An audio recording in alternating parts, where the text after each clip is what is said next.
Welcome to our channel. இன்றைக்கு நம்ம பார்க்க போகிற வீடியோ கைக்குத்தல் அரிசி பற்றிய தகவல் தான். நம்முடைய முன்னோர் காலத்தில் எல்லாம் கடையில் வாங்கப்படும் அரிசியை உண்ணவர்கள் ஏழைகள் என்றும் கௌரவ குறைச்சலாகவும் கருதினார்கள். எங்கள் தாத்தா அவர் பிள்ளைகளுக்காக திருமணத்திற்குன்னு பெண் வீட்டாரை அணுகும்போது, நீயே பையரிசி வாங்கி சாப்பிட்ற, உனக்கு என் பெண்ணை கட்டி கொடுக்க முடியாது அப்படின்னு சொல்லி பெண்ணை கொடுக்க மறுத்துட்டார்களாம். உடனே எங்கள் தாத்தா 20 மூடை நெல் விளைகிற மாதிரி ஒரு கிணற்று பாசனத்தை வாங்கி அதில் நெல்லை விளைவிச்சு அப்புறம் சாப்பிட ஆரம்பிச்சிருக்காங்க. ஆனால் இந்திய தலைமுறைக்கு பையரிசி தவிர வேறு ஒன்றும் தெரியாது. இப்போ நீங்கள் பார்த்து கொண்டிருக்க அரிசி பாலிஷ் செய்யப்படாத அரிசி. எங்கள் வீட்டில் இருந்து எங்களுக்காக கொடுக்கப்பட்டது.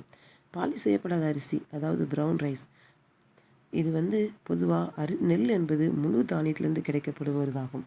இப்போ அரிசி எதுலேருந்து வந்தது அப்படின்னா இன்றைய தலைமுறைகளுக்கு தெரியாது. ஏன்னா அரிசி நெல்லுலேருந்து தான் கிடைக்கப்படுதுன்னு நாம தான் சொல்லிக் கொடுக்கணும். முந்தைய காலத்துலலாம் அரிசி என்பது மர உலக்கையால் குத்தி புடைச்சி எடுக்கப்படும் அரிசி ஆகும். அதாவது நெல்லின் மேலே 2 அடுக்குகள் இருக்கும். முதலாவது உமி, 2வது தவிடு. கைக்குத்தல் அரிசியில் உமி மட்டும் நீக்கி அரிசி தவிடுடன் கிடைக்கும். அன்றைய மக்கள் தவிட்டுடன் சேர்ந்து சாப்பிட்டதுனால தான் ரொம்ப ஸ்ட்ரென்த்தாக இருந்தாங்க. ஆனால் இன்று நாம் சாப்பிடும் அரிசியானது உமி தவிடு 2ஐயும் நீக்கியனதாகும். ரைஸ் மில்லில் பாலி செய்வதன் மூலம் தவிடுடன் சத்துக்களும் சேர்ந்து நீக்கப்பட்டது. அதனால தான் இன்று நம்ம அரிசியை மட்டும் சாப்பிட்டா உடலில் பல வியாதிகள் வரும்னு சொல்லிட்டு டாக்டர்கள் சொல்கிறாங்க. அரிசியில் ஒரு சத்தும் இல்லை. நம்ம சாப்பிட்றது வெறும் மாவு சத்தை தான் நம்ம சாப்பிட்றோம். அப்போ நம்மளுக்கு பாலிஷ் செய்யப்படாத அரிசி கிடைச்சிதுன்னா அதை நல்லா நீங்கள் பயன்படுத்துங்க. பாலிஷ் செய்யப்படாத அரிசி இப்போ மக்கள்கிட்ட நெல் கடையில் நெல் குடோன்லலாம் அங்கே நெல் கிடைக்கும். அந்த நெல்லை வாங்கி நீங்கள் ரைஸ் மில்லில் கொடுத்து பாலிஷ் செய்யப்படாமல் நீங்கள் சாப்பிட பாருங்கள். இப்போ எதனால் நான் அப்படி சொல்கிறேன் அப்படின்னா, இதில் அவ்வளோ சத்துக்கள் இருக்குது. அதில் அவ்வளோ நுண்ணூட்ட சத்துக்கள் இருக்குது. அதாவது vitamin B, potassium, selenium, manganese, phosphorus, magnesium அப்படின்னு நிறைய சத்துக்கள் இருக்குது. இதில் ஒவ்வொரு சத்துக்களும் ஒவ்வொரு விட்டமின்ஸ்களும் மினரல்ஸும் ஒவ்வொரு நோய் வராமல் நம்மளுக்கு தடுக்குது. பார்த்திங்கன்னா செலினியம் கண்டென்ட் அதிகமாக இருக்கிறதுனால பெருங்குடலில் புற்றுநோய் வராமல் தடுக்குது. அதே போல் பிரெஸ்ட் கேன்சர், இப்போ லேடிஸ்க்கெலாம் நிறைய பிரெஸ்ட் கேன்சர் வருதுன்னு அடிக்கடி சொல்கிறாங்க.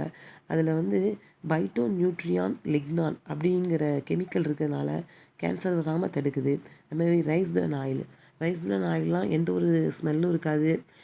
பாமாயில் மாதிரி பாமாயிலில் ஸ்மெல் இல்லாத மாதிரியே ரைஸ் பிரான் ஆயில்லையும் ஸ்மெல் இருக்காது. நல்லாயிருக்கும். ஆனால் லிக்யூடாக இருக்கும். யூஸ் பண்ணி பாருங்கள். அந்த ரைஸ் பிரான் ஆயிலில் இருக்கிற எண்ணெய் நம்ம உடலில் இருக்க கெட்ட கொழுப்பை குறைச்சி நல்ல கொழுப்பை அது உருவாக்குது. அதுமாதிரி இதய நோய் வராமல் தடுக்குது. பிளட் ப்ரெஷரை குறைக்குது.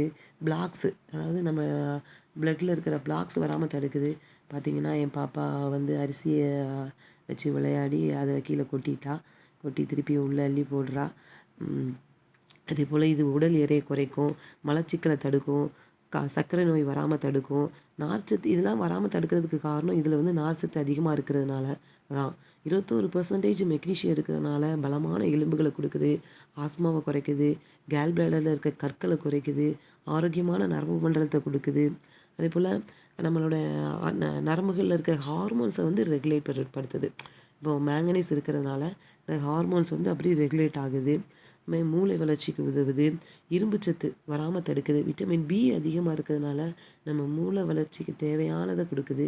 இரும்பு சத்து வராமல் தடுக்குது. ரத்த சோகை, இரும்பு சத்து அதிகமாக இருக்கிறதுனால இந்த பாலிஷ் செய்யப்படாத அரிசியில் இரும்பு சத்து அதிகமாக இருக்கிறதுனால நம்மளுக்கு ரத்த சோகை வராமல் தடுக்குது. முடி வளர்ச்சிக்கு நல்லா உதவுது.